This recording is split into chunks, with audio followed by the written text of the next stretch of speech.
Karanasan bilang 43. Hunyo 23, 2024, araw ng Linggo. Ngayong araw na ito ay nagkaroon ako ng online class na may kinalaman sa paggamit ng pendulum. Ang pendulum ay isang divinatory tool, kagaya ng tarot card, at natapos na nga at muli, nandito na naman ang batang si Tony Bell. Nagpunta kami sa Fisher Mall. May mga salita ang bata, kagaya ng hindi na, wag, pumasok ka sa bahay, nag-hi, kumaway.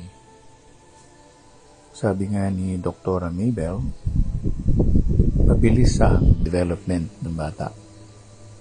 Hindi nang sinabi ng isa pang nag-aaral ng doktor.